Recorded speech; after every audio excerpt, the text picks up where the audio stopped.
Yo, section 3.5, pre-calculus. We're talking about contextual word problems dealing with exponential functions. So, learning target 1 is just writing an exponential function given 2 points, and then the second one is using an exponential model to answer some questions. So, let's go ahead and get started. Let's say we have an exponential function, f of x, equals a times e to the kx. So we don't have any vertical shift or stretch or anything like that. Or sorry, vertical shift. We do have a stretch. And let's say this function goes through the points 3, 8 and 5, 12. Now, we know, right, that this is an x number, and this is a y number. This is an x number, and this is a y number. So what we can do is we can set up a system of equations, basically with y equals a e to the kx, by replacing x and y. So I'm going to get 12 equals a times e to the 5k, and then I'm going to get 8 equals a times e to the 3k. Just replacing x and y with the numbers in those points. All right, now one thing we could do is we could solve one of these for a. So you get like a equals 12 divided by that, replace a, and then solve for k. We could do that. That's the way the book does it. Another kind of fun trick that we could do is say, hey, like, remember solving systems of equations, linear equations? We had the substitution method, we also had the elimination method, right? The elimination method was to get one of the coefficients to be the same number and then subtract the equations, or to get them to be opposite numbers like 2 and -2, and then add the equations. So because these are exponentials, what we can do, instead of adding or subtracting the equations, we can divide the equations. As long as neither of these is 0, we can divide them. So here, I'm going to go 12 divided by 8.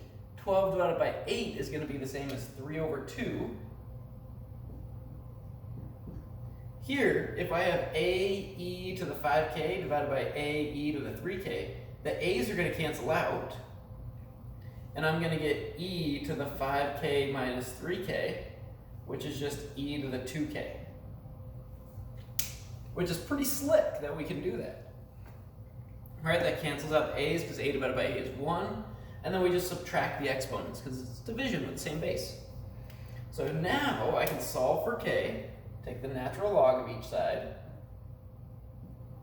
and that gives me the natural log of 3 over 2 equals 2k divided by 2. And I got the k value. K is equal to the natural log of 3 over 2 divided by 2.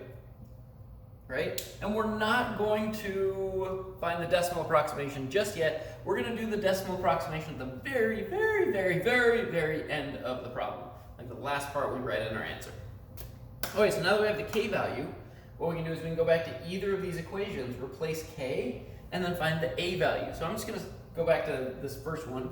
8 equals, so 8 equals a times e to the 3, and then times k. So natural log of 3 over 2 divided by 2. That's the exponent. And guess what? This is a number.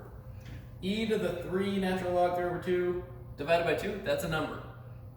You can put that in your calculator. So to find a, we would just divide by this fun number, e to the 3 natural log 3 over 2 divided by 2.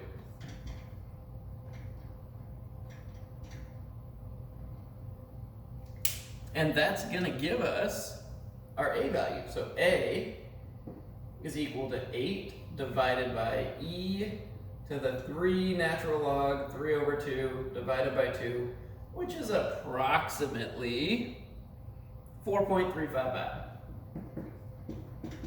So now that we found our a value and we found our k value, the k value is approximately 0.203, 0.203. At least that's what I got when I put it in my calculator when I was writing this problem. So now we've got our k value, we've got our a value, we can write our function. F of x equals a value, 4.355, and then e to the k, so 0.203x. Sometimes this will be a t, sometimes it'll be an x, doesn't matter. It will matter when you're putting it in on WebAssign, but it doesn't, if you put an x, it's like, oh, it's supposed to be a t, put a t. So this is our model for our exponential function. Basically the idea, if you get 2 points, you can set up a system of equations, divide them, right? Divide, a's cancel out, subtract the exponents, natural log, find your k value, find your a value, good to go. If you had the y-intercept, remember this a value is the y-intercept value, right? So like if x is 0, the y-intercept would be about 4.355. So if that's one of the numbers you have, then you don't need to find the a value, you just need to find the k value. Okay, so let's do another problem. So here, this is a fun one. Mr. Race, me, this problem's about me. I drink a approximate 16-ounce cup of coffee, or more like a mug of coffee, pretty much every morning. And it's got approximately 160 milligrams of caffeine in it. So at 7 a.m., and I'm simplifying this, obviously it takes me more than an instant to drink a whole cup of coffee, but we're just going simple here. So at 7 a.m., I drink a coffee with 160 milligrams of caffeine. All right, and then 6 hours later,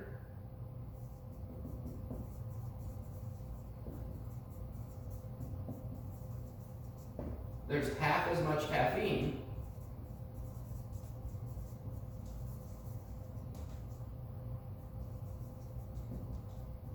left in my body.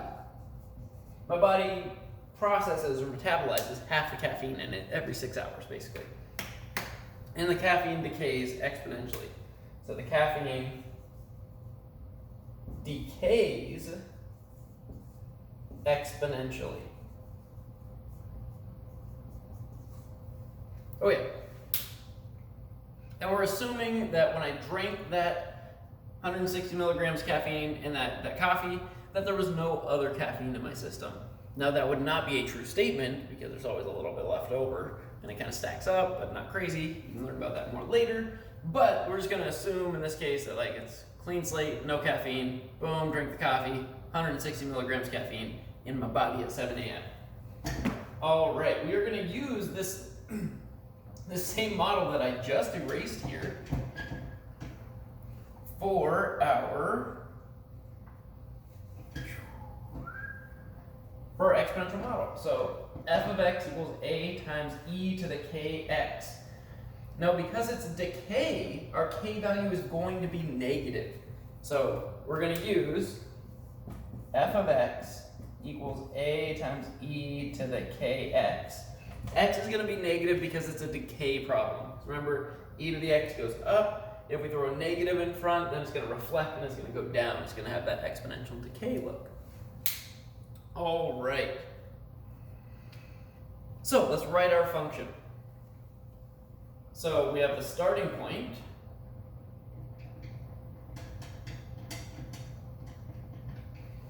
We start at 160 milligrams. So that's actually our a value here, right? When x is 0, so we've got like 0, 160. That means a is just 160. So here I have f of x equals 160 times e to the kx. Well, in order to find k, I need to use my other piece of information, which is, well, 6 hours later, there's half as much caffeine. So 80 would be half as much as 160. And then e to the 6 hours later, so 6k. So now I need to solve for k here. And the way I did that is I used the fact that 6 hours later, x is 6, there's half as much. Half of 160 is 80. So basically I used the point 6, 80 from this information. So I'm going to solve for k. So I divide by 160. That gives me 1/2. You'll always get a half if it says half as much left, right? That's why we put the 80 there. So 1/2 equals e to the 6k. I want k, so I take the natural log of each side. That gives me the natural log of 1/2 equals 6k. Divide by 6 to get k by itself. So k equals natural log of 1/2 over 6. And then I can go back up to my problem. Whoop, instead of a k, I can put natural log of 1/2 over 6x. And just leave it like that. That's fine. We could approximate it. What is natural log of 6? Oh, 1/2. My bad. Oops. I should actually read what I'm putting in there. And then divide by 6. Negative 0.116 about. So it's approximately 160 e to the negative 0.116 x. And you might use a t. I think the textbook uses a t, so let's use a t. T. Even though we're talking about coffee, we're going to use t anyways. All right. So how much caffeine is going to be in my body from that 160 milligrams from that one coffee I drank at 10:30 p.m. when I'm trying to go to sleep? Because it's usually like when I'm really like trying to go to sleep. Well, T is going to represent the amount of hours since 7 a.m. So at 10:30 p.m. well, we got to go 12 hours to 7 p.m. and then 3 more, so 15.5 hours.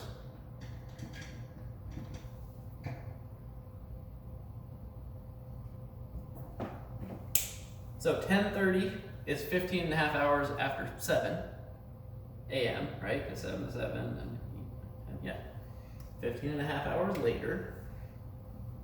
So I get, let's put that 15.5 in for t.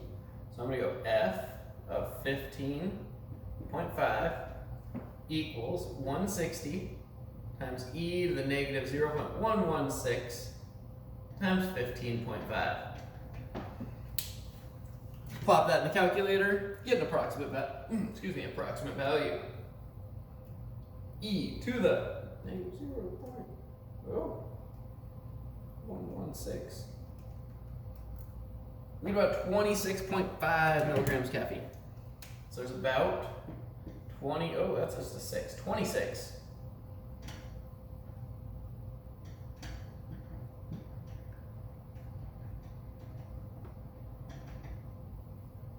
About 26 milligrams caffeine left. Now, when would there only be 5 milligrams of caffeine left in my body from that cup of coffee? So 5 milligrams of caffeine left. Well, the milligrams of caffeine is going to be the f of x. So here I need to solve 5 equals 160e to the negative 0.116t. I need to solve that for t. I'll get a number of hours, and then I gotta go from 7:30 or 7 o'clock. All right, so just the steps here, just divide by 160.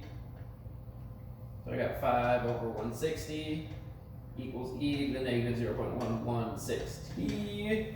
Take the natural log of both sides to undo that e to the. So natural log, whoop, whoop. And that gives me the natural log of 5 over 160 equals negative 0.116t. Divide by the negative 0.116. Put this into my calculator to get t is approximately, let's see, what's t approximately?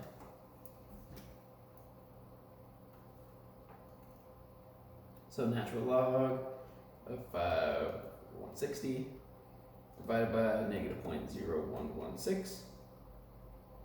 Oh, I goofed somewhere here. Oh, I goofed in my calculator. There we go. I put an extra 0 in there. That's more like it. 29.877. T is about 29.877. So 29 hours later, and then 0.877 times 60 will give me about how many minutes, right? So 60 minutes in an hour, so we just take the decimal remainder, times it by 60, get about 53 minutes. So I gotta add 29 hours, so 7 hours, 7 a.m., plus 24 hours, 7 a.m., and then I gotta go plus 5 more hours, that's noon, so that's 12, so at about 12:53 p.m. the next day. So at about 12:53 p.m. the next day, I'll only have 5 milligrams from that cup of coffee still in my body. Assuming I didn't drink any more caffeine or anything like that, which is not reasonable. I'd have another cup of coffee in the morning. But the idea here, solve for T, right? In this case, T was given in time, so it's 29 hours point. Take this 0.877, multiply by 60, get the number of minutes. Add 29 hours to 7 a.m., right? Every time you add 24 hours, it starts over because it's a day, right? So 29 is 24 plus 5, right? So 7 and 5 give you noon, so 12 o'clock, and then add that extra 53. That's where that 12:53 the next day came from. Cool. That's a fun problem. All right. Let's do one more, and that'll be it for the video. Basically, these problems are all about getting the information that's given to you and writing that exponential function. Once you have that exponential function, then it's identifying, do I replace the variable, like here, right? We were given a time, so we replace t, and then evaluated, just plop that in the calculator. Or do you replace the y, like the f of t, right? Here we were given number of milligrams, so we put it over here, and then we had to solve, working backwards and using the natural logarithm. Okay. So we're going to do one more example. This example is slightly different because it's a textbook example.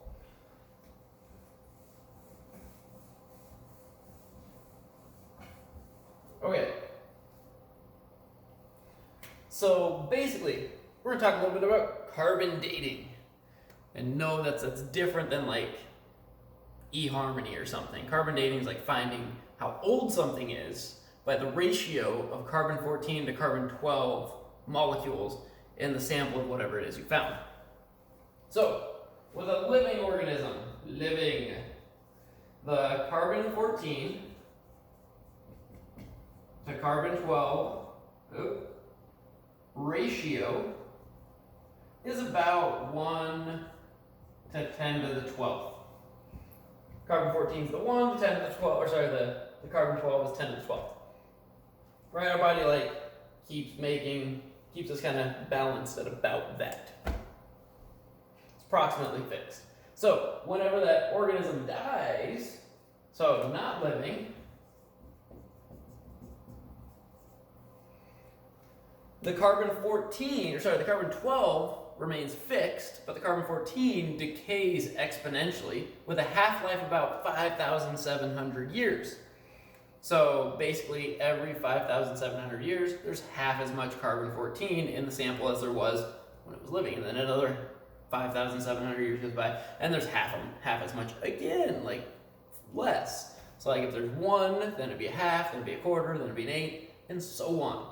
So basically, we can use this model, because the textbook just gives us this model, so we don't have to do the work for it, are the ratio of carbon-14 to carbon-12 of a sample is equal to 1 over 10 to the 12th e to the negative t divided by 8,223.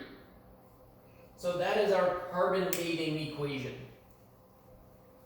So what we're going to do is we're going to use this carbon dating equation to estimate the age. So we want to estimate the age of a fossil with a ratio, with a carbon 14 to carbon 12 ratio of R equals 1 over 10 to the 13. Okay, that's the problem.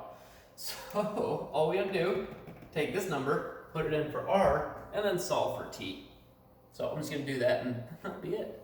So we're going to go 1 over 10 to the 13 equals 1 over 10 to the 12 e to the negative t over 8223. So I want to solve for t. I'm going to get rid of this a value by multiplying by 10 to the 12th on both sides. That'll undo the divide by 10 to the 12. 10 to the 12 divided by 10 to the 13th is just 1 over 10, 1 over 10 to the 1, so we would subtract the fraction, so like 10 to the negative, or not, subtract the exponents, sorry, and get 1 over 10. So we have 1 over 10 equals e to the negative t over 8233. Now I want t, I want the t value, so I'm going to take the natural log of both sides. Remember, I'm taking the natural logarithm, I'm not multiplying by ln, not doing that, I'm taking the natural log.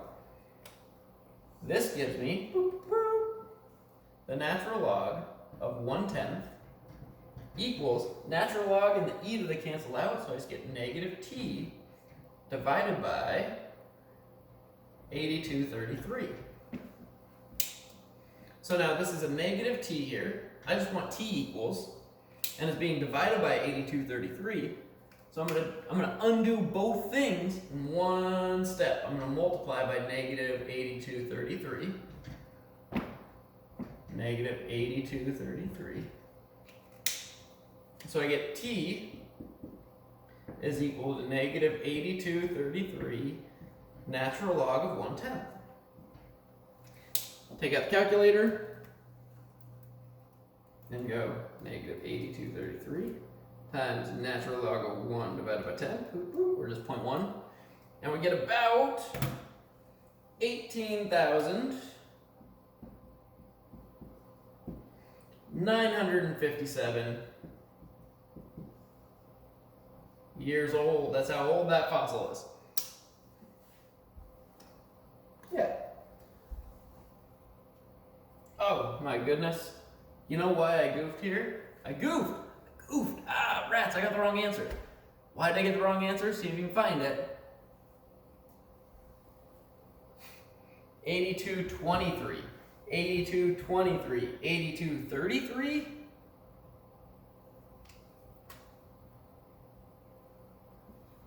Whoops. It's really important that you use the right number in these problems so you get the right answer. Jeepers. All right, let's change that 3 to a 2. Hey, there we go. 18934. 18934 is the correct answer. There we go. Sorry about that. So just be careful when you're copying down numbers and don't pull Mr. Race. So yeah, that's it. That is it for this video. Hopefully it was helpful. Remember, this is our model, a e to the k x or kt, where a is your y-intercept value, if it's decaying, it's going down, k is going to be negative. If it's growing, k is going to be positive. And if you don't have a y-intercept value, right, you go y equals, replace x or t and y with the numbers like x and y, and then just divide to find those values. Okay. Cool. Hopefully this was enough to help you out. If not, office hours. All right. Have a wonderful day. Thanks for watching. And boop.